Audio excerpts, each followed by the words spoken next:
3. Hey everybody, this is Coach Capture here with another Let's Talk Media LLC podcast. And I've got my boxing trainer here and boxing coach, good friend Justin Kopf. How you doing, buddy? I'm good, sir. Nice to be here. Okay, so today's podcast, we're going to be talking about boxing, the health benefits, different subjects as to why boxing obviously benefits you, the stigma of, the gym stigma you're talking about and how you don't need to be afraid. Well, we're going to cover a whole bunch of good subjects. So today, what I would like to start off with you, Justin, is so I know you on a personal level of being a boxing coach, and I can tell you're a great dad and you're just an all-around good guy and you're very determined in what you do and you're very professional. But outside of the gym, and this is why I do this podcast, because I get to know you more and I like to people get to know you more. Tell me more about yourself outside the gym, what you're all about, things like that, Sweet. So, like most of us, we all have day jobs, right? I went to school for a long time. I've got a couple of master's degrees. I'm an academic nerd at heart. Awesome. In addition to training and just trying to stay fit and being, as motivational as I can for other people. My whole shtick on my own personal life is that I want to know as many things as possible. Kind of like the jack of all trades concept, but I actually want to know a little bit about those things. Even though most people would say, yeah, you can't really do that, but I think you can. Other than that, I'm a dad to 2 daughters, Callie and Emma, and they're both doing great. I work and train. I mean, that's pretty much it. Yeah. I have a telescope at home. Sometimes I stargaze. That's awesome. My girl Amanda got me a really super cool telescope just so I can look at the moon and stuff. That's just part of being a nerd, but that's for another day. Okay. So tell me a little bit about Emma Tharp, right? That's her name? Amanda, yeah. Amanda, I'm sorry. Your daughter's Emma, right? So how did you and Amanda meet and everything like that? We met at the gym, as a matter of fact. Oh, that's awesome. Yeah. When I was still training at Tidal, she was a member there, and there's a whole other stigma there, but I just asked her out one day, and here we are, 2+ years later, going strong. The stigma of co-employees shouldn't date each other. Right. I don't know if she worked there now, but right. Yeah, because it was one of those days of what if you two are fighting and you go there to train and then she storms in yelling at you? That's going to make you in the gym look bad. Right. It's unprofessional. It's embarrassing, but this was a really good thing. So I'm glad I made the decision. So now tell me about your 2 little girls, because one, they're adorable. I can tell they absolutely love you, and the one thing, there's a lot of things I clearly respect about you. Thank you. But I would definitely say you seeing how you raise them and you just being the good father that you are, because what's that saying? Any man can get a girl pregnant, but it takes a real man to raise a child. Well, Sure. you know the whole quote. Sure. I mean, so question, because I'm getting married soon, and I want to be trying with my wife, whenever we do get married, So what are just some good tips from your personal experience on being a dad, how to raise your daughters, right, especially since they're girls, and just from your personal experience, and what else can you tell the audience out there that what you think they should do, how you to be a better father, Yeah, get away from the social stigma of what it is to be a man. It's, while your daughters, they need that vibe from you, they need that part of your personality, but at the same time, they need to realize that you're also understanding and that you are compassionate and that, I've had this conversation with I don't know how many people. And this is what I say. Even the toughest of people have soft spots. Yeah. Everybody has a soft spot. And for me, it's my daughters and girls. I just don't get the whole manliness, when it comes to being a dad. I do, but I don't. It sounds silly, but at the same time, your kids, regardless of their gender, boy or girl, they need a good leader, and they need somebody that they can respect. Yes. An old George Carlin saying, he's one of my favorite comedians, your kids, you aren't owed respect from your children. You earn it. Yeah. That's how the whole world works. You earn respect in the gym, you earn respect at your job, you earn respect by your parents, by your peers, by your colleagues, whatever. So you have to earn your kids' respect also. And if you're messy and unorganized, then expect them to be messy and unorganized. Mm-hmm. If you don't have a strong work ethic, don't expect them to have a strong work ethic. That's so true. If you're not in fitness and you don't take care of your health, don't expect them to, because you are their shining light of a leader that they see day in and day out. That's exactly why I'm working out as much as I am, because when me and my wife or my fiance, you know what I'm saying, when we do start trying, I don't want to be that 35, whatever, 40-year-old or, you know, out of shape dad that can't even get up off the couch to do something with their kid. Right. You know, that's, so I exactly know what you're coming from there. Yeah, so going back to the whole manly thing, I don't follow sports, and I don't feel like that makes me any less manly, because it's not, again, not just sounding rude, I just don't care. I mean, don't get me wrong, like, I'll watch it if I'm out on a date night with my fiance, if I'm out with my buddies, you know, like, oh yeah, but like, you know, if a guy comes up to me, let's say he came up to me like, oh hey, did you see Todd whatever blah blah's stats on this and things he did that, I'm gonna be like, cool, but again, not to be rude, but it's not that I don't care. And you would think that since we're boxers and I love martial arts, pardon me, I'd follow boxing and all that. But you know what? If I want to, I just go to YouTube. You know, Sure. I don't even have cable anymore. So no, there's nothing you can't learn online nowadays. Exactly. It's 2020. Right. And so here's the thing. I like having that soft side too, because of the fact that it doesn't make me a jerk, and I feel like it keeps me humble and keeps me being a gentleman and a nice guy like you are. You know, I know I'm a big, strong dude. I CrossFit. I do boxing with you. I've done martial arts since I was 5. I know what I'm capable of. So why would I want my ego or my overmanliness? Why would I want that to turn me into a jerk or possibly physically hurt someone when I know what I'm capable of? I want to use that to protect my fiance/wife, to protect her kids later, to protect my friends. Just like you use it to protect you. Like if you had to, I know you would never throw a punch at someone for no reason. But you know, if you had to protect your daughters or your girlfriend, or I don't know if you're engaged yet or not, but you know, I know you would have no problem doing that. That's what I'm saying is that, and I feel like that's another problem with boxing, another stigma, which I would like to get back to, which I know is a subject you really want to get on, is how people think that boxing will make you into some big, mean, fighting jerk. That's not true. I've trained my whole life to train to fight so I don't have to. I will talk my way out of a fight until my jaw's about to fall off. But I will say this, if somebody throws the first punch, I will defend myself. Whatever happens from there will happen. Right. You know, I can't help them from there. But you will never see me. I'll be like, hey, you know. Right. Because again, it's that humbleness in me. It's like knowing that confidence and like having that strength and like that physically and mentally and I think that's always a good thing to have. But there is a twist to it though, and I wanted your opinion on this. Sorry, I'm rambling on, but that's all right. It does bother me personally when I do see these young kids that are like, if anyone starts a fight, I'm going to finish it.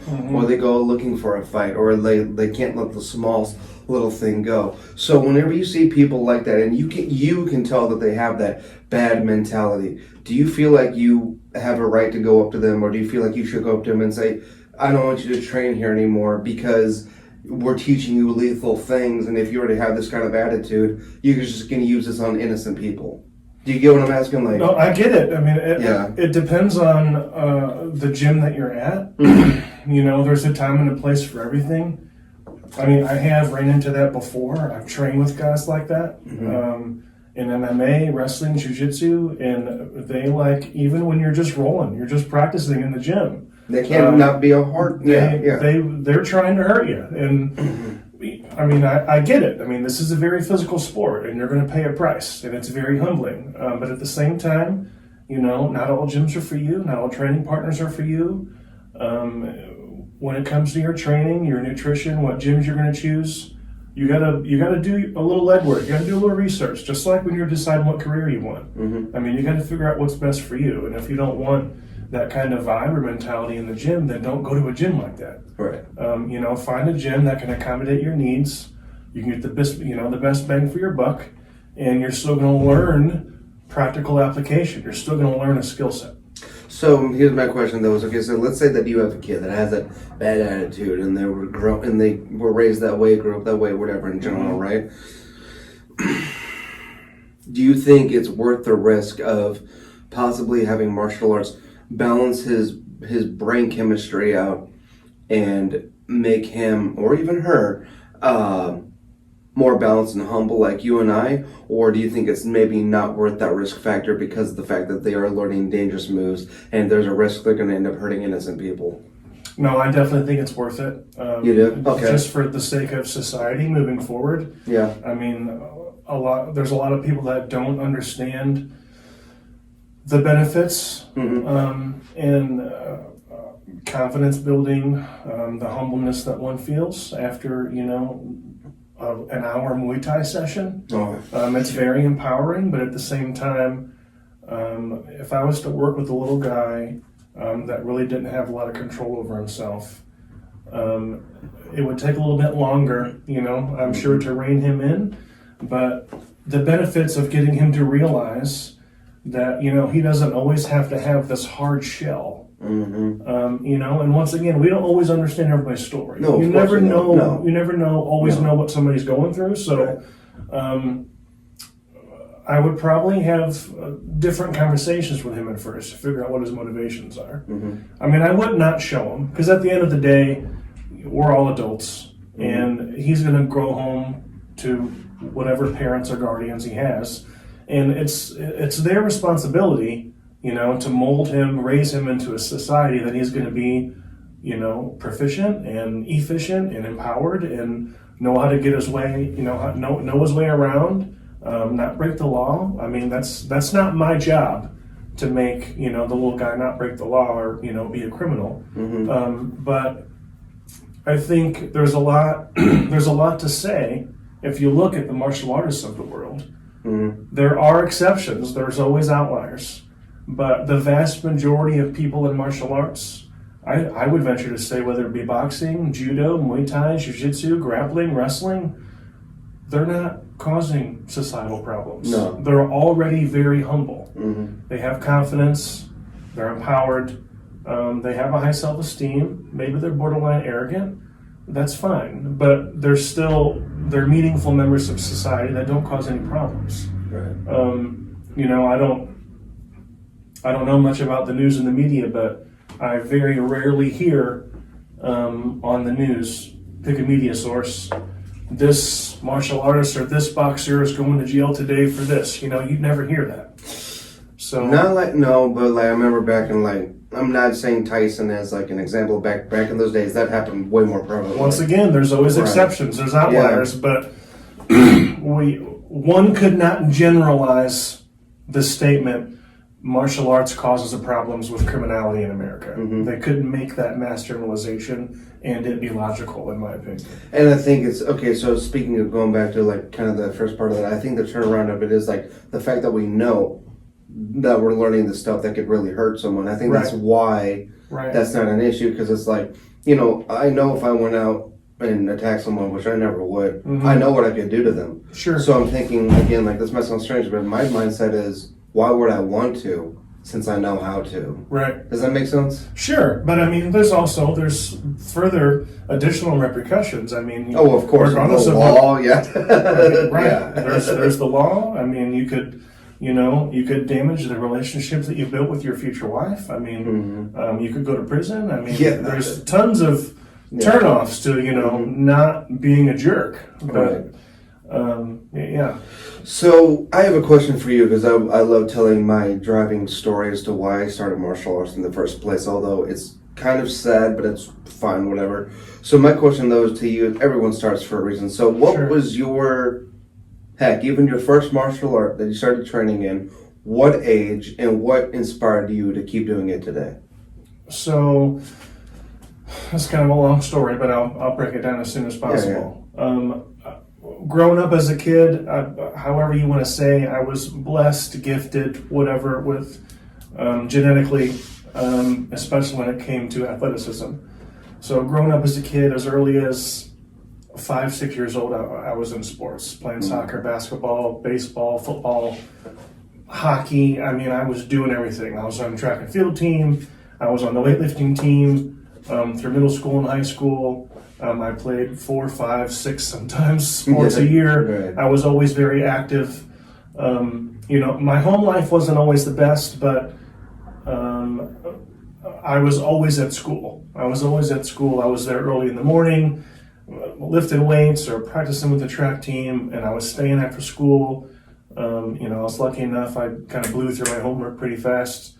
I don't know if that's a reflection of my academic ability or, the school, but whatever, it is what it is. Let's be honest, most successful people these days don't even have a college degree. Right. I continue though. Once again, you can learn everything online for free. Look at me, I don't have a college degree and look where we are. You know what I'm saying? But anyway. My original big hopes were to play professional football. Yeah. Once upon a time, when I was a junior and senior in high school, I was being recruited by a couple big colleges. Wow. And I had separated my shoulder that year, both of them actually. Different than a dislocation. It sounds harsher than it is. It hurts. But it's not like dislocating your arm, your shoulder. Pop it back in, or it's your acromioclavicular ligament. It sits on top of your clavicle. That's what separates. It's just two little bones, and mine were kind of like this. Oh, okay, yeah. But it's one thing that's not like the ball of your arm coming out of the socket. Yeah, it's not like that. I bet the pain was excruciating though. It was, but luckily, my mom was in agreement with me because I was very, very driven to play, to continue my sports career. Right. I went to the orthopedic and I got cortisone shots in both my shoulders, and I was 17 years old. I didn't get it surgically fixed. I mean, my family dynamic wasn't that great. We didn't have that kind of money, but we had some. I at least had insurance. We at least had money that I could go to the doctor and get a shot for, I don't know, a couple $100, whatever it was. Yeah. I don't know. That was a long time ago. But because I was a dummy and because I wasn't ready and I made bad decisions, I pissed away a full ride football scholarship just because I was an idiot. I went off to school for a year, and I came home, just completely failed. To backtrack a little bit, in high school, my buddy Jake had already been a Brazilian Jiu-Jitsu practitioner. Oh, wow. At a gym in Cape Girardeau. He lived in Cape, I lived in St. Louis. We went to elementary school together, but he moved in like 5th or 6th grade. We always kept in contact, but we didn't start hanging out again until high school. But anyway, so I would train with him sometimes, and he'd show me some pretty cool stuff, and he'd take me to some gyms in Cape. It really sparked my interest more. And after a couple year layoff of athletics and sports, I had my kids really early. I was 22, 23, 24 when I had my daughters. So I didn't really have the finances or the time to pursue, my sports career anymore. Right. So, but when I was 24, 25, I had, enough money to give that I could join a gym. Good. And so I started training with Steve Berger in Valley Park. He's the red-nosed pit bull. He fought in early UFCs, and he ran a grappling and jiu-jitsu gym. Wow. I did that for a couple years, and that was super fun. I fought under Steve twice. Wow. And then I started training at Tidal. Picked up some good Muay Thai skills. I like to think. Yeah. Some good boxing skills. The bulk of my skills though came from Steve Berger's gym. I mean, his experience, and the guys that he had in that gym. It's really, really humbling. I mean, I don't know for all the jiu-jitsu guys out there, for the wrestlers out there, I wrestled in high school too. Yeah. I mean, just 1 3-minute round of roll underground is utterly exhausting. Yeah. I mean, there's guys out there that have great conditioning, and you know, everybody that's in the MMA world fairly, pretty decently recognizes those people and knows exactly who they are. But still, those people will tell you, if it came to my ability to be able to breathe, Wrestling and they would not. They would pick something else. They'd rather go run a mile. They'd rather do a bench press. They'd rather, do a stairmaster. If we were just questioning, the difficulty of the cardio endeavor, wrestling and jiu-jitsu would be number one. I mean, it takes your breath away. So you were saying you and your buddy Jay, and then the whole college, and then so what were you saying though? Yeah. So I failed out of college. I started my career. I got married real young and had my 2 daughters. That fell through. Typical 21-year-old stupid mistakes. But yeah, I really got into. I really started to pay attention and really care about what I was capable of and who I was going to become, especially when it came to my ability. I'd given up on the dream to play professional sports. I'd completely given up. Some people would say that was kind of cowardly. Yeah, that's okay, but just for me in that time, that just wasn't the best path for me in that moment. I had 2 daughters, and I needed to be a part of their life. Yeah. I grew up without a dad my whole life, so it was very important to me to make sure to be a part of theirs.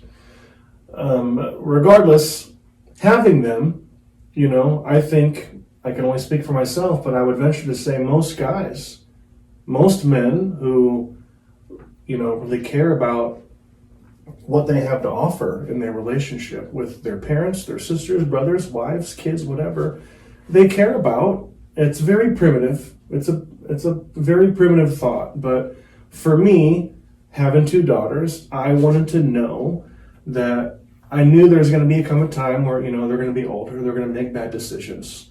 Maybe they get involved with a bad boyfriend. But anyway, the point is that I wanted to be confident in my ability to protect them, because now I had other priorities and I had people to look out for. It wasn't just me anymore. If it was just me, maybe my situation would have been different.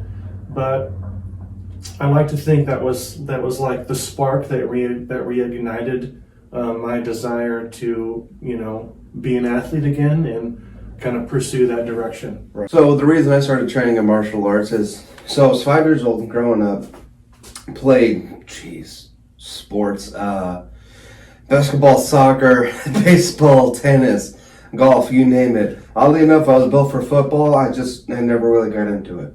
Fair enough. So I can't remember if it was a Jackie Chan movie or Bruce Lee movie. Of course, stereotypical kid does the way they start martial arts. Sure. But something about martial arts just caught my eye. And I'm just like, that is the coolest thing I've ever seen. It didn't have to do with the flips. It didn't have to do with the flying kicks and all the cool fancy and all this and that. But I think what just drew my eye was, it looked cool. And also, I think what drove me a lot was wanting to get good at something that a lot of people, they don't do. Sure. Don't get me wrong. Boxing is really, it is so popular, especially today. Mm-hmm. But you really don't see a lot of people doing it. Martial arts still extremely popular, but people aren't really doing martial arts much anymore. So I wanted to kind of go, even at a young age, it's going to sound weird, I want to kind of go against, I don't want to say against the stigma of, everyone's doing this sport, so I should. But it made me feel interesting to be like, I'm doing something that most people aren't doing. Sure. If that makes any sense. Absolutely. But growing up, though, being athletic like that really helped with that. So I started with Taekwondo, and then after that, when I got to high school, I wrestled for 2 years, and just like you said, and my mom says, wrestlers are unsung heroes. And I'm like, what does that mean? And she said, You guys are the hardest working team in the whole school, but you don't get recognized like other sports. I'm like, thank you. Finally, someone says it. Yeah. And it's so not fair. Go to a high school basketball game, filled. Go to a wrestling match, maybe 12 people. Right. Like, what? Like... No, I get it. I mean, there was public uproar, Yeah. especially amongst athletes when they took wrestling out of the Olympics. Mm-hmm. I mean, that was a big deal. Right. Now, MMA is still huge, but boxing's kind of died out a little bit. Yeah. You know, you don't see... They took, if I'm correct, they took Taekwondo out of the Olympics. But I know they still have boxing, but I mean, because boxing is entertaining. Sure. But anyway, so I wrestled for 2 years, and then after that, I did go to college for 2 years or a year and a half. But you know, I realized it's not that I failed out. It's just like I like being home better, and I'm a worker. It's not that it's not that I don't not want to do stuff or sit in class, but I learn better physically. I learn better online. I mean, that's how I'm running a business now, is because, you know, everything that I've learned about marketing and advertising, it was online, but it was something I wanted to do. And I feel like a lot of people do things that they don't want to do these days. Sorry, I'm getting a little off subject. That's all right. But, no, so then let's see. When I was in Central Missouri, though, UCM in Warrensburg, I had a friend who was a second degree black belt in Taekwondo, and he also knew the animal forms of Kung Fu, like tiger and all that and everything, so he taught me how to do that. And then I had another friend who was in Corsica for a while, I think if I'm correct, I think like part of Russia or something, but he's trained in the knife fighting school of Corsican, so he taught me that. And then I was also in the MMA club, so that helped me keep up with so that's why I kind of started really getting into boxing a little bit. No, I'm so sorry. I am so sorry. Scratch that. No. In high school, after high school when I was wrestling, I wrestled for 2 years. And then after the 3 last years of high school, I trained at Finney's MMA. Well, and they've got a really efficient gym, but I want to be honest with you, they're really expensive. Sure. I'm not trying to be mean by saying that. I'm just being completely honest. Like sometimes, like, you know, my mom would pay for my membership there, and I'm like, you're paying way too much just for me to just train in boxing and MMA and all this. But I mean, for the facility though, I completely understand why it's that much. But you know, when it comes to business pricing, you know, not saying anything against them at all. Great MMA gym. I mean, if I'm correct, like they're one of the St. Louis #1 MMA gyms. Like almost everyone that I know, like goes there. Yeah. So then after my 3 years of mixed martial arts training and sparring and everything like that, that's when I went to Central. My bad.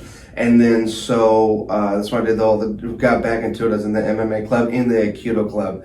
I loved Aikido because it did teach you joint manipulation locks and how to really manipulate someone's body.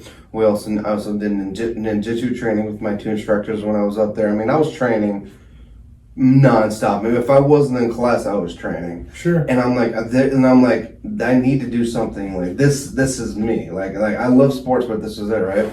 So then after I came back to St. Louis, I went to Merrimack for again 2 years. And I met a friend who looks just like a mixture between Bruce Lee and Tony Jaa, the Muay Thai master. And he did Kaji Kempo and Jeet Kune Do for about like 13 years plus. So I trained at his place for a good couple of months. And then I found another friend who looks like a Mexican version of Donnie Yen, which is the weirdest thing because, you know, Donnie Yen's the one who portrays Ip Man in the Ip Man movies. And then I went on to train in Wing Chun for a couple of months, and I got pretty good at that. And then I started training with you. So, I've basically been doing martial arts my whole entire life. And, so the reason I started training was because it made me humble, made me find myself. I'm not to be weird, but it does have to do with the fact that I'm Asian and I'm so Americanized that I felt like that was the one thing I could get back to my roots on. Sure. And it really helped that a lot. Yeah. And a lot of it came from my stepdad, who was a Green Beret war vet in the Vietnam War, and then came home. Agent Orange got to him. He got frontal, and I've talked about this in my podcast before and everything, but he got frontal lobe dementia, passed away at 55, sadly. I'm sorry to hear that. No, you're fine. I was going to my sophomore year of high school, but he's the one who's trained me, who determined me to keep going for martial arts. And this might sound crazy, but every time I was in class, I was hitting the mitts or hitting a heavy bag or, practicing on the wooden dummy, whatever. Or just anything martial arts and training, it doesn't matter. I used to get mad because it made me mad because every time I would hit the bag, I would try to imagine I'm hitting the disease out of his brain, Mm-hmm. but nothing would ever happen. And even today, believe it or not, even when you and I are training, sometimes I swear I see his spirit standing in the corner, like with his arms crossed, just giving me a face of approval. Then he goes away. And you know what? As sad as you think that would make me, that actually it makes me feel good, like thinking, okay, he's still here somehow. You know, so, and you know, just knowing the man that he was, like, out of all the things that I could do sports-wise, I feel like fighting is what he wanted me to go for. I know that sounds weird, because he wasn't a fighter, but just knowing him and on the level that I did, like, you know what I mean? Well, sure. Maybe it's just as simple as he wanted you to pursue a passion he knew you had. Yeah. And that's what he's happy about. Yeah. Man, there's a whole lot of that. But also, so, speaking of martial arts, so I think another stigma is when it comes to cage fighters versus martial artists, things like that. And I know you and I talked about this, but like briefly in our training sessions because we're trying to train. But I feel like what is interesting is people say pure martial arts or kung fu doesn't work in a street fight. Here's my argument against that, and I want to hear your opinion because I've been talking like crazy. One, if they didn't work, they wouldn't. All these old kung fu forms would have been studied for centuries, even still today, right? If they didn't work, you know, not just for fighting wise street fighting, like healing, meditation, being centered, finding yourself, like you and I found ourselves through martial arts, boxing, things like that. Just having that humbleness and that confidence, just really like knowing like how what it feels like to be explosive and how to do multiple things just from like the tiniest little movements and things like that. So here's my stigma though. I think that the reason people say that if you're in a real hardcore aggressive street fight situation where you're against a real live opponent who's trying to take your head off, MMA, boxing, and everything like that is good, right? But if you notice, a lot of cage fighters now are mixing a little bit of other styles in the cage, like when they're doing hand traps and stuff. That's a little bit of Wing Chun, or there might be some Kempo, or there might be some whatever in general, right? So they're doing things, but it's mainly all MMA. Now, what I'm saying though is that not the little pitter patter, all that little fancy stuff. That's not going to work in a street fight. I know it's not, right? But what does Bruce Lee say about Jeet Kune Do? He took all those styles that he practiced and took what was practical and worked and eliminated all the stuff that didn't, right? But it is nice to know those fancy little things. So let's say you're in a situation where that person doesn't know it, you can pull it off. You know, so example, you know, obviously slips, right? Well, let's say that I did a straight punch, right, and you did a slip, right? Before you come up with that other uppercut or that hook, or whatever, good examples, you know, getting to the side and pushing you like that, and then maybe doing a little outlet kick. Sounds simple, but those simple things can make the biggest difference in a fight. Just like with the pivots, like, you know, movement, just like all the benefits that you show me, right? Sure. Again, it's about how you apply it. It is about how you take away what doesn't work. Because here's what in my opinion, I've thought that the UFC was really exciting. When we had people like Lyoto Machida, because you saw him using Shotokan, I think it was Shotokan Karate. Sorry, I'm trying to say that in the correct pronunciation. In the cage, he'd be like this, and you know he'd strike, but he'd do these high blocks, low blocks, like you would, and he would whoop some major butt when he did that. Sure. I guarantee you, just my opinion here, guarantee you that if you found a professionally done in his whole life, pure, even whether it's a Shaolin monk or not, doesn't matter, pure kung fu, hardcore kung fu trained martial artists, whether that's Wing Chun, Jeet Kune Do, but maybe a little bit more Jeet Kune Do because it teaches you how to, like, you know, it is all about parries and like a lot of MMA and boxing, mixed with hardcore 6 months to a year, however long of training of MMA fighting on top of what they know. In my opinion, I feel like whatever weight class that person is, they're going to dominate at that weight class because not only do they know MMA, but they know Kung Fu. And, you know, I think that would make it way more exciting. Sorry, again, I've been rambling on like crazy. That's all right. So from your perspective, being a boxing coach and, you know, knowing wrestling and, you know, probably knowing more than I do, honestly, you know that I've, you know, been more of a pure Kung Fu based trained person. I wanted your opinion on your aspects of what you think, of how you think martial arts can help you in a street fight, how it can hinder you, and same thing with MMA as well and boxing. So what do you think about everything I just said, you know? Yeah, so I agree. I 100% agree that there's a hybrid and there's a diversity of different arts, especially when it comes to MMA. I mean, it's the term mixed martial arts. Right. I mean, there are some guys whose core backgrounds is Muay Thai, whose core backgrounds is wrestling, core backgrounds is Brazilian Jiu-Jitsu, but at the same time, all these guys are still having to learn boxing. The wrestlers still have to learn kickboxing. The kickboxers still have to learn Jiu-Jitsu. And I think one of the biggest appeals to mixed martial arts, and notably the UFC, is once again it's a very primitive thought, but the MMA today is like the ancient Roman Colosseum. Mm-hmm. I mean, if you think about it, you know, hundreds, thousands of years ago, people would gather in an arena to watch two people fight to the death. Yeah. Nowadays, people gather in an arena to watch two people fight, In a cage. but not to the death. And it's not in a Coliseum. There's no, lions and tigers and stuff like that. Nobody's cracking whips. There's no knives and swords or anything like that. But it's the exact same thing. And that's I don't think that's ever going to go away. Right. People, they like drama and they like fighting. They like conflict. I mean, who doesn't? Deep down, we all like to watch at least a little bit of it, even if it kind of makes you nervous or grosses you out. It's still appealing to you in the sense that, oh my God, people do that. What if that would happen to me? Regardless, it always makes you think in some regard.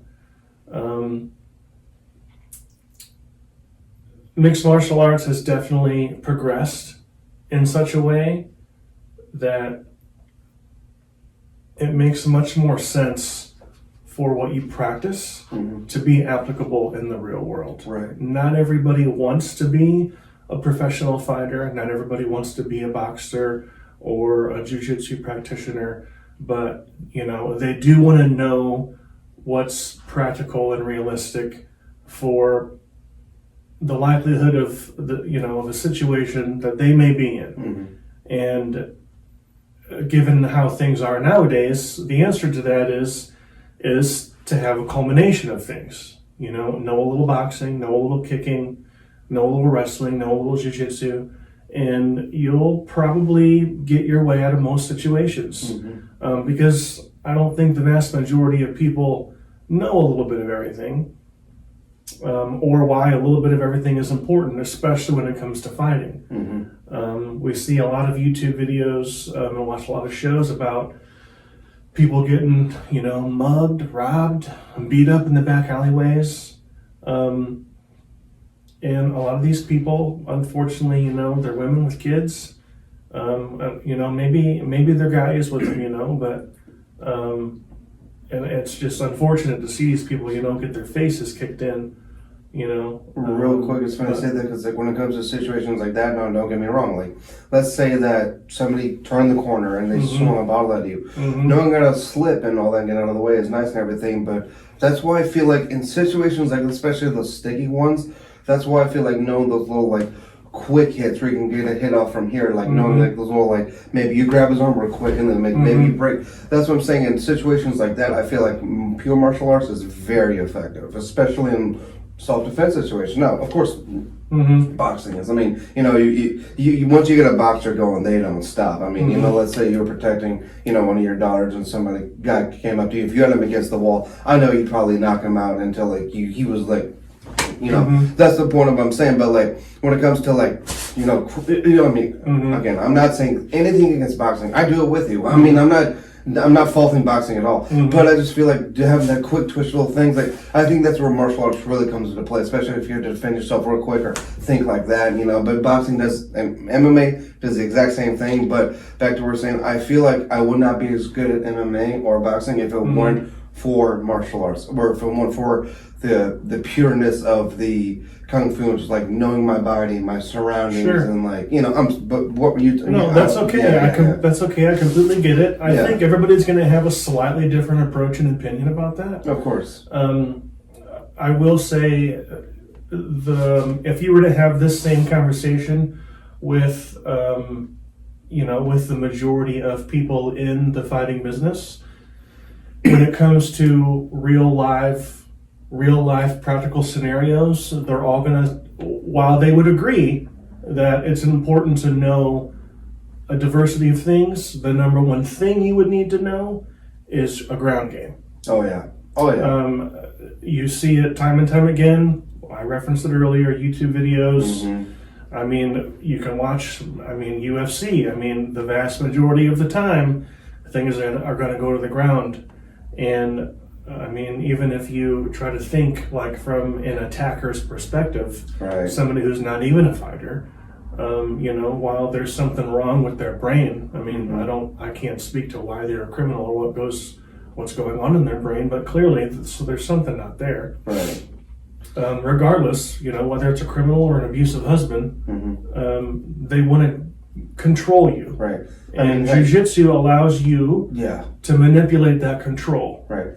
Even if you learn, like, let's say someone throws a punch and I do, like, Mm-hmm. like a Wing Chun pak style, and I block it in here, and then I move in, and then let's say I go across their face while holding their arm, hit them here, and then little did they realize as they're here, my arm is here ready to grab, and then I can do a trip, get on top, and do an arm bar, do whatever. So that's actually another point I want to make, is that a lot of people, just like I've actually seen people who train in boxing who don't know what they're doing. Same thing with MMA. People will like claim to fight, but they don't know how to. Again, I'm not trying to be that guy that doesn't say I don't know what I'm doing, because I know that I do in training with you. Sure. You've seen that I do, and I know you do too. But like I said, when it comes to applying what's practical and what's not, that is the other thing, is that I have learned how to mix the boxing with my martial arts, with my kung fu and everything, like learning how to be able to break someone's arm while tripping them at the same time and getting on top from standing up without even having to get into a wrestling position. That's a good, confident feeling, So, like I said, let's say someone throws like a jab, right? Let's say I can slip, or I can slip and I can block, and then, pull the arm down, maybe do a straight hit, right? And then maybe come in with a hook, and then pivot on the side, and then transfer to the other arm, still holding my arm down while doing a hard boxing hook. That's what I'm saying, is that, again, martial arts, MMA, training, all of it is very effective, but it is how, I know we're repeating myself a lot, it's how you play it, and really seeing if it does work or not. Because, I know from experience, just like you do, there have been plenty of times where I've gotten to sparring matches with my friends, and I tried doing something and it never worked, and I would get hurt a lot. So I'm like, okay, so not everything in martial arts works. I know this. I've been doing it since I was 5. You know this? Yeah. The last thing I'll say, it's good. In my opinion, it's always going to be very unique to the situation. Of course. It goes to the point of, knowing a little bit of everything, and while, practicing. You want to be the best version of yourself, in a spiritual way and in a physical, practical way at the same time. Right. So what was I wanted to talk about? Okay, so having respect for yourself and for the gym when it comes to boxing and MMA and all that. So, speaking of being humble, and speaking of, just learning to train to fight so that we don't have to, like you and I have had embedded in our heads since we were little. What do you feel like, besides just boxing, in life, how do you think you can have respect for yourself? And what are some of the things that you do or steps that you take in order to find that you have respect for yourself? Because there's a thing, like, everyone else can tell you, oh, I give you respect and everything, but until you actually respect yourself, it's hard to accept that. Like they say, like, don't try to get into a relationship unless you learn to love yourself first, which is true. So, I've already thought of some of examples, but I want to, from your perspective, what are some things that you do in life that makes you have respect for yourself, or good reminders, Well, I continue to do things that I like and enjoy. And, things that I feel that I'm good at, and it makes me feel good about myself, of course, and it makes me feel good about my ability to then portray that skill or art to someone else. I 100% agree that, if you don't love and respect yourself, then, what are you going to do for anybody else? I think that's not necessarily a coachable thing, but, growing up as a kid, I mean, you have to, this goes back to being raised. I mean, you have to see, via your parents and, your peers, your surroundings around you, people that exemplify this very same thing of self-respect. And definitely. I mean, a lot of us, we're all guilty of it. There was a time in my life where, I didn't care about anything or anybody, not even myself. I mean, and, I don't feel that way anymore, but, we all go through those down times. Right. I think that's a situational thing. I don't know how to answer that for everybody, but for me, it's just continuing to do things that I like and, reminding myself that, I can't really do anything for anybody else that I can't do for myself. Right. It's one of those things that we're just like, I think again, it has to go back to the word we keep saying is confidence. Like, so I do this podcast, I do this advice videos, I post our workout videos, my workout videos, my PT, and everything, run my own business. It's because like I want to do it because I love it. And in a way that makes me feel like I'm respecting myself because of how hard I've worked to get here. And, pardon me. Now, again, like I said, my other podcast and my other buddy, am I doing this to become famous? Sure. If I become famous, whatever, don't care. I'm just doing this for fun and because I want to do it, and to a certain degree and aspect. Now, again, I'm not trying to sound disrespectful by saying this, but I don't care what people think about me. I don't. This is going to sound weird, but that makes me respect myself more. Because if I cared, would we be sitting here doing this? No. I mean, of course. Now, again. And I said this in another podcast, that does not mean I'm being condescending and I'm going out there being a jerk to people. Like, sure. Like, my advice video where I, talked about you, or the one where I talked about you and things like that, I'll post stuff about my business, our business, right? But I'm not show-offy about it. That's what I mean. I'm not like, oh, look at me, I'm this and that. And I'm like, hey, I love you all. Thanks for your support. Like, that's just who I am. And I want to show people I'm a genuine person. So that's basically the turnaround of it all is basically that, I don't go out there and be a jerk. This is what I'm saying is like, you can do things where, again, you cannot care what people think, but you have to do it to a certain degree to where you're not going to make anyone mad or upset. I mean, and even, heck, that. Like, example, you being a boxing coach, you working a glove up. If you cared, okay, this is going to sound weird, but people know that you're good, okay? Sure. I know that you're good. That's why I came to you. Thank you. That's why you're my favorite trainer at Title. Honestly, out of all the trainers, I'm like, there's something about that guy. But now, if you cared what people thought, would you be a boxing coach? No. Now, I know that you care, like, on your performance. I know you care about how you train them. I know you care about their benefits and how they turn out health-wise, their boxing skills and all that, right? But in a way, you not caring is what helped you have that confidence of being like, I've got this. Now, that might sound weird because it's like, well, you do need to care about yourself, right? It's always important to care about yourself. But for me personally, a little reverse psychology, if I care what people thought about me outside of that, it would...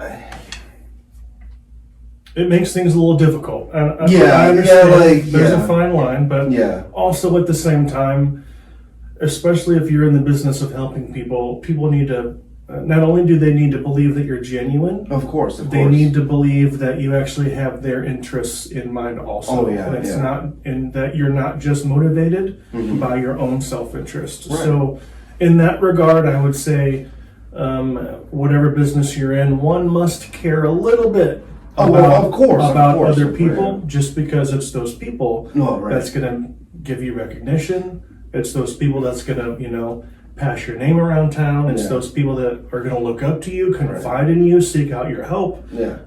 So if they don't, I didn't mean to sound bad by saying that. What I meant was like, okay, like you're right, you care. But I'm saying is like, don't listen to the haters. Oh no, that's a better way of putting it. No. Yeah. People are going to hate because they're going to hate. Right. I mean, I 100% agree. You got to get over it. Don't give a darn about any of those people.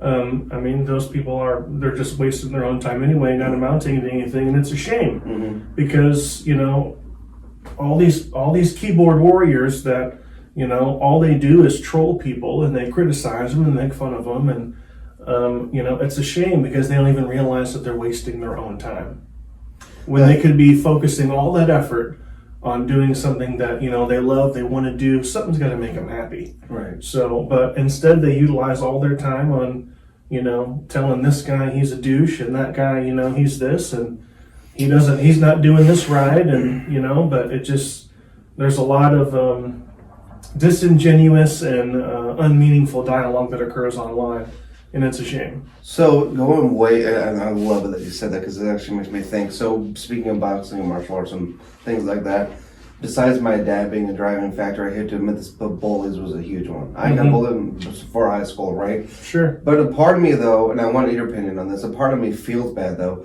for the fact of they were my driving factor. I should have wanted to do it just to do it. Not the fact of, I'm hitting this bag because I'm imagining it's that guy that messed with me. And next time he does it, if I have to kick him, I will. It's one of those things of where, was it good having that anger for the training? Yes. Because in my opinion, once I got out of the gym, it made me more humble. It made me like, okay, that was just the mitt. I can, I was hitting the mitts. I can face this guy tomorrow. No big deal, right? But I still find it very wrong and sad that bullying is still a thing in school.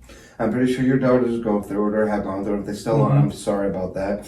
It is what it is. It does make you who you are, but I just wish that it didn't have to happen, It's an unfortunate thing, and once again, it's a situational thing. I mean, bullying is a big deal, but it's a big deal because at the parent level, and I'm guilty of this, so I include myself.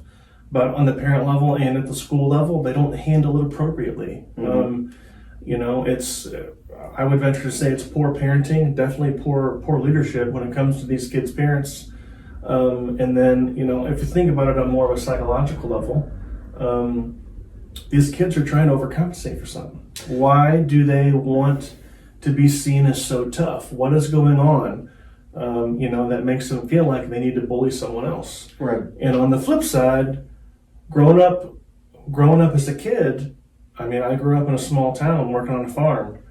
I mean, we didn't have, the internet. I mean, I was approached many times as a kid, and people had a problem with me, and we either fought it out or we talked it out. I mean, that's just how it happened. And sometimes we became friends afterwards. Other times we didn't. I mean, I fought in school before. I mean, who hasn't fought in school? I mean, everybody has their own little tussle. Verbal disagreement, physical altercation, whatever it is. But, and unfortunately, sometimes, I mean, this is what I tell my daughters. Don't ever provoke a situation via disrespect, for sure. Of course. Don't disrespect your friends, even if you don't like them. Maybe they disrespected you. And that's fine. I understand that you're disappointed about that, and that, that lights a fire in you. And it really makes you mad. But at the same time, you can't just go off, and assault somebody for really no good reason just because they hurt your feelings. But there's a line between hurting one's feelings and then trying to physically hurt someone. So whether or not you're in 4th grade or 12th grade or in college, I tell my daughters, if somebody tries to physically harm you, then you handle it however you deem necessary, and I will never be mad at you. So long as you never start it, you never allow somebody to get under your skin so much that you lose control of yourself. It's so funny to say that. I say that to my fans all the time. Like, I don't care what sports my kids do. Even if they don't fall in love with fighting like I did, I'm going to teach them to fight. Martial arts, MMA, whether it's me teaching them, whether they're in class or both. Especially if, and I know you feel the same way, if I have a daughter. Sure. Especially with all these weirdos, and I'm going to get too into, especially for my channel. I don't want to use certain words, but all these weirdos. Sure. Creeps, all the, you know what I'm talking about. Yeah. It's not an easy world that not. young women have to grow up in nowadays. No. It's not.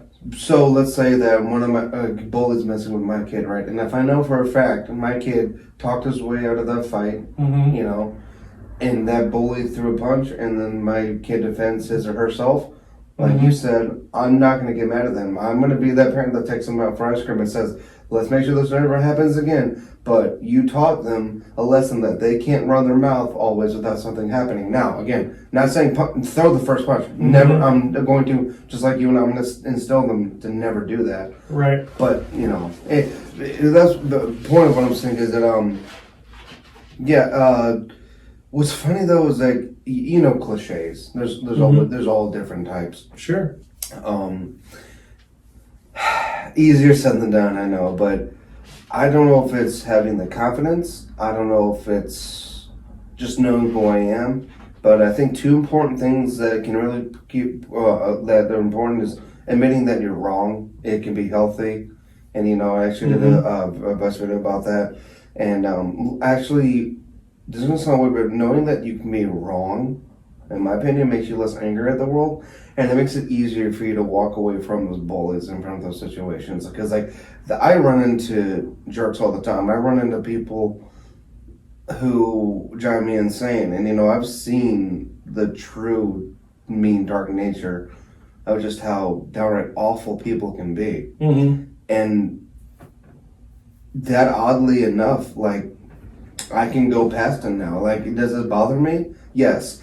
But here's the thing, just like with anything in life, this is going to sound crazy, but accepting the fact that bullies are here and I can't do anything about it, oddly enough, made it easier for me to accept, the fact that they're here.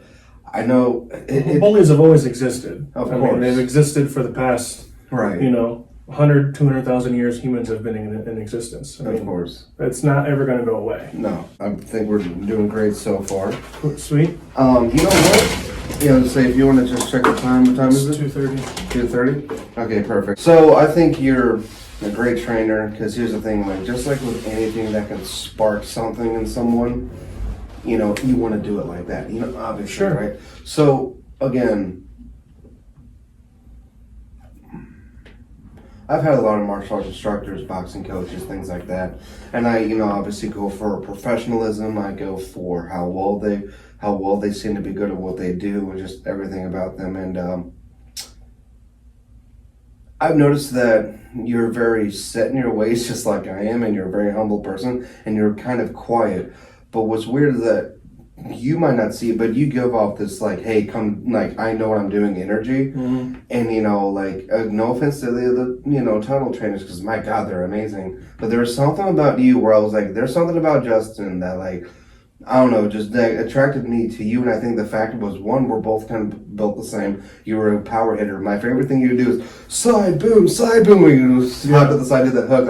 Out of all the drills, out of all the ones that those other trainers had, specifically that one was my favorite, because I got to feel my power, my hooks and all that. And I just you're just, the way you trained was amazing.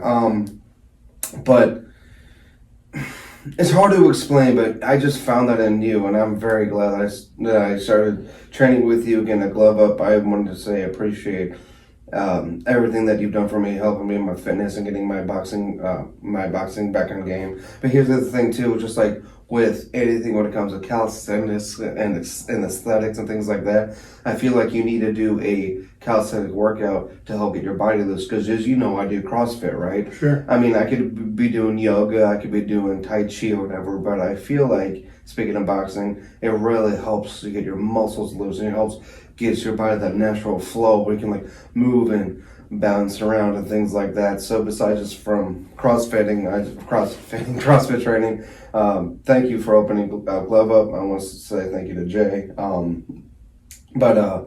You know, man, like, I mean this with the most respect. You are an amazing trainer. And Thank you very much. I'm not just saying that for the camera. I'm not just saying that because, you know, you and I know each other. Like, I don't know, man. Like, it's one of those things of where,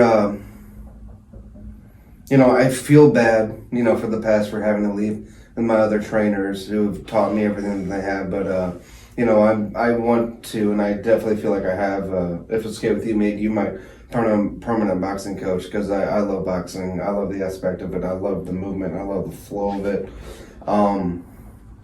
You're an amazing coach. I hope that through what we're doing together, I bring you more clientele.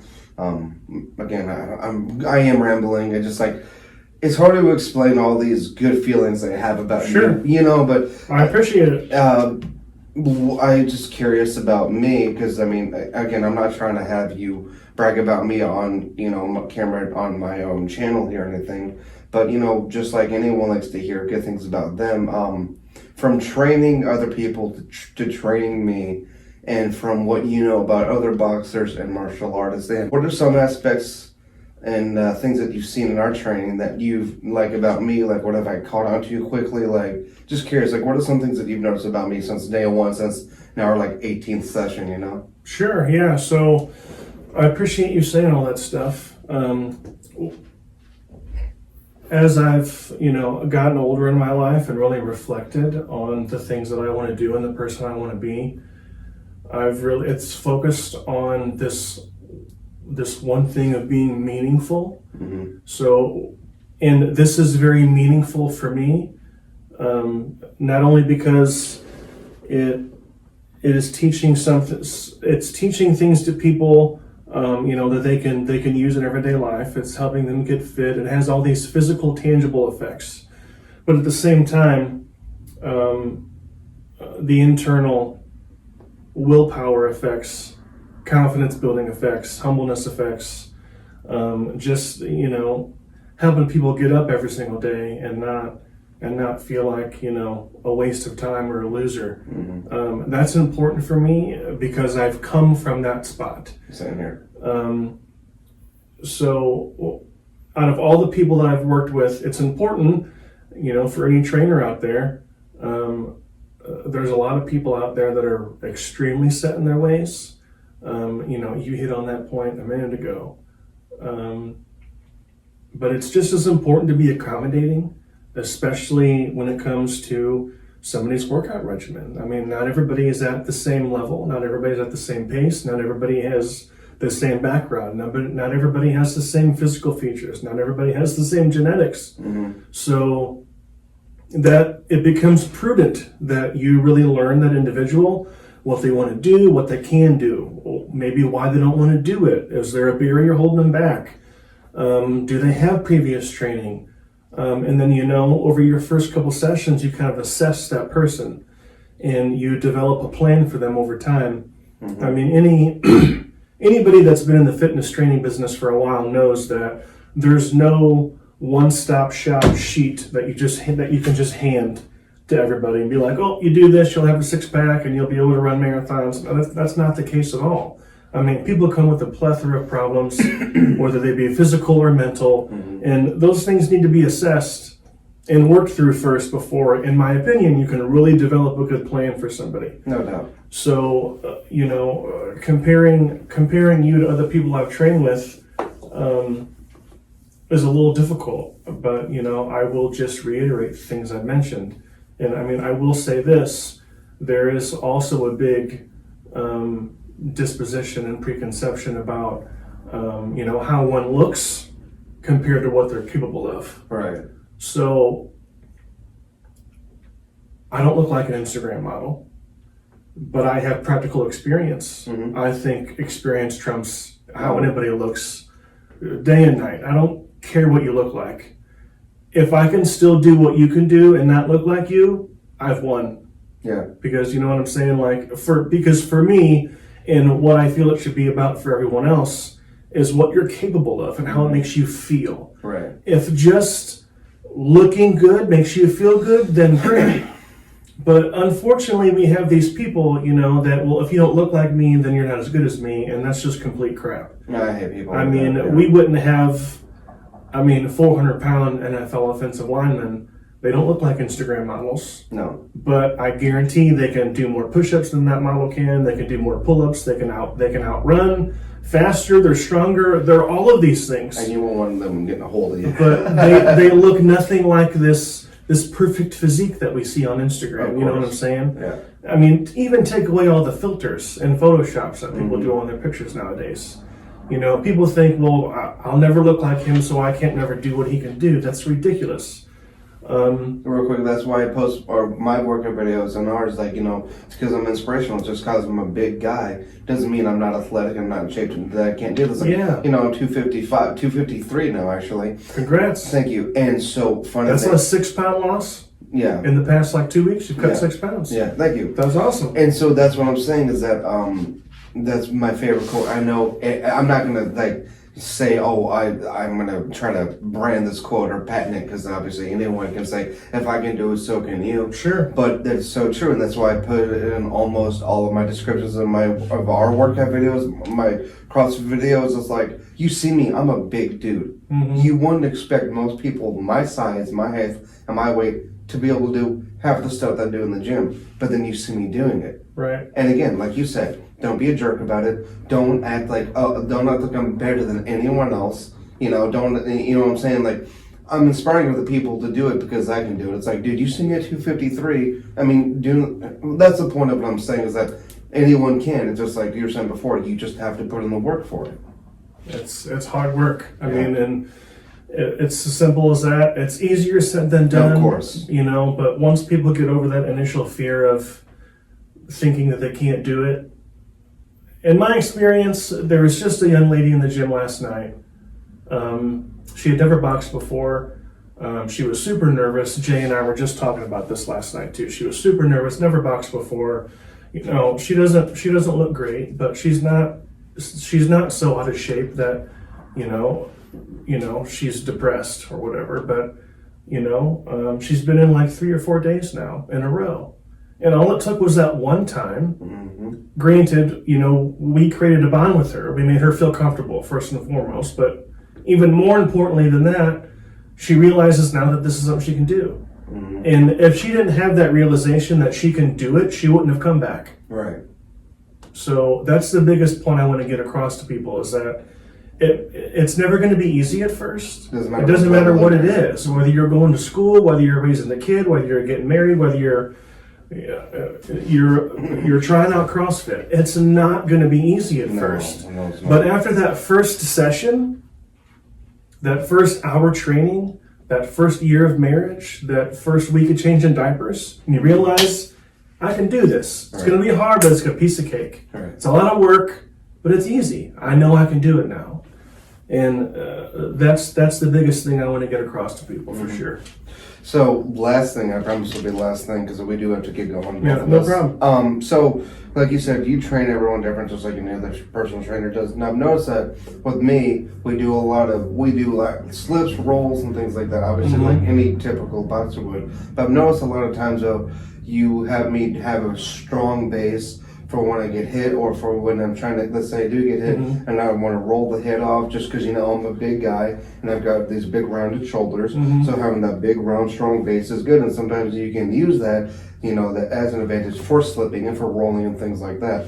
So speaking of which, like you said, knowing body types and seeing how people are different and things like that, is that kind of something you figured would work with me? Like, he's a big guy like me. Maybe if we do like this hard base hitting, you know, they'll go into the slipping and things like that. And then after you answer that real quick, like, how do you think I've gotten after our 18th session? I mean, like, and I'm not, again, I don't want you to brag about me, but I'm just curious, like, where do you think I've gotten better? What are my highlights in your eyes from us being together? But first thing is, you know, the first question, so. Yeah, so I'll answer them in reverse. Sure, that's fine. You know, we've had well over a dozen sessions now. And when I first started training with you, I immediately noticed that you had prior experience. You can just tell. You know, it's no different regardless of the skill set. I mean, you're gonna know a mathematician has previous math experience, or a medical doctor has previous biological experience. You can just tell in how somebody talks and how they move. So working with you, it was really easy to pick up on the fact that you already understood the fundamentals and you had a desire to learn more. So that makes things really easy. It's much different when you have a newbie coming in who's a little bullheaded, maybe they think this is a little silly, and they don't think it's silly because they want to downplay it. They think it's silly because they don't think they're capable of doing it. So then you have to get through their head that, in the first 15-20 minutes, you're doing fine. You're doing fine. Just relax, chill. This is the first time, yada, yada, yada. I don't always, engineer my workouts the same for everybody. But one thing that especially when it comes to martial arts training, boxing, Muay Thai, wrestling, jiu-jitsu, whatever it is, you have to talk about balance. You have to talk about balance and stance.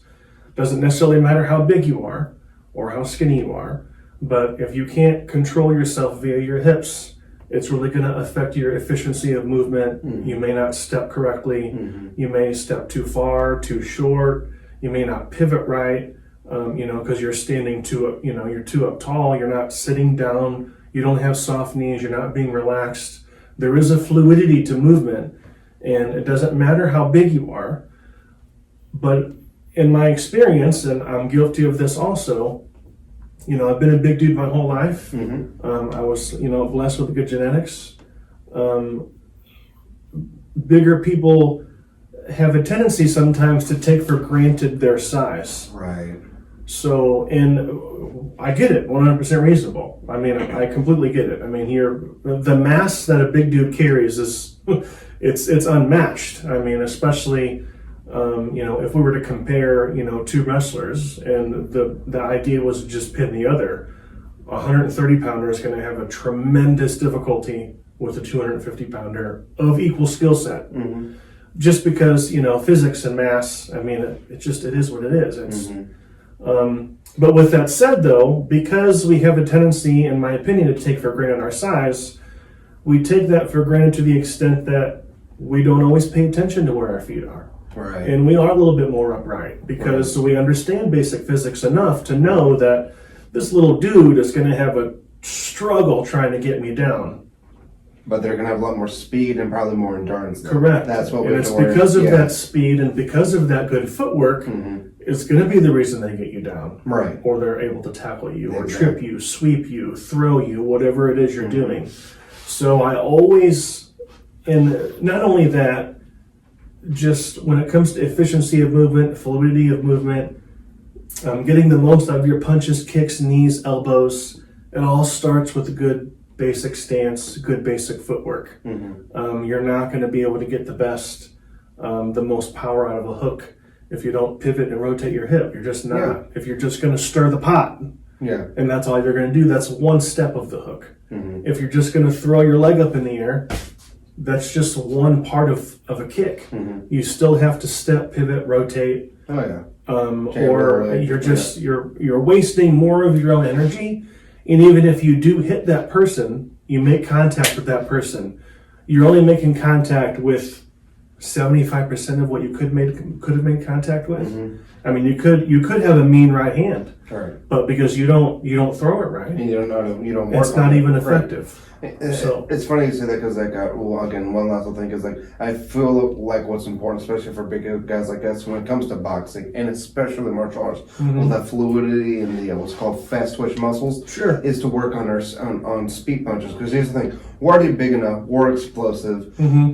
And that bigger guys, if we just throw big wall punches, we're going to gas ourselves out. That's why I like having the hand speed of, I'm not saying I'm a lightweight by any means, but having that speed to be able to do that, that's great. To be able to have that fluidity in martial arts, being able to do multiple hits in 10 different areas in one, that's what I'm saying is that, and I know that speed's very important, especially for bigger guys, because we have that power, but we don't always put all that power into just one couple hits. Well, and big dudes are still quick. Oh Oh, yeah, I mean, there's. I'm not saying This they're is not. another big misconception. I Right, mean, once again, one's athletic ability Does not has determine- literally yeah. has nothing to do with how you look. Exactly. I mean, if that was the case, we wouldn't have 300-pound dudes running 480-40s. Right. You know, we wouldn't have these huge, monstrous football players being able to jump 3-4 feet in the air or go for a jog. I would say the only problem with And there's these- just as big of guys that roll jiu-jitsu in IBJJ tournaments. Right. They're huge, they're enormous,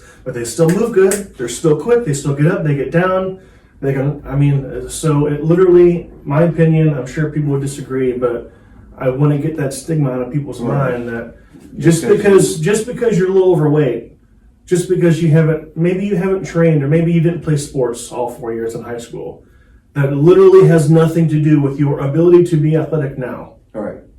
It's funny because, real quick, and then we should wrap this up, but it's so funny you say that because, like, I know I'm not my wrestling weight in high school, 215. Mm-hmm. I know I'm 253. But you can still wrestle. Right, exactly. But what's crazy is that even though I'm 253, I feel like I know wrestling, there's no shape in being like that. But from the weightlifting and from the boxing, Sure. I feel like I'm in a lot better shape than I was then when I wrestled. Not weight wise, but from what I can do now. Yeah. Like if I just did pure wrestling and then try to go into weightlifting and CrossFit the way I do without putting on a little bit more extra poundage, I know how much harder that would.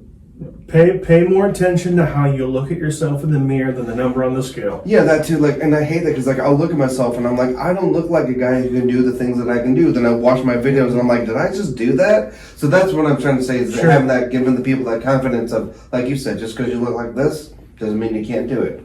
Yeah. So it's not always the number that matters. No. You can be much healthier at a higher weight and have a better body composition.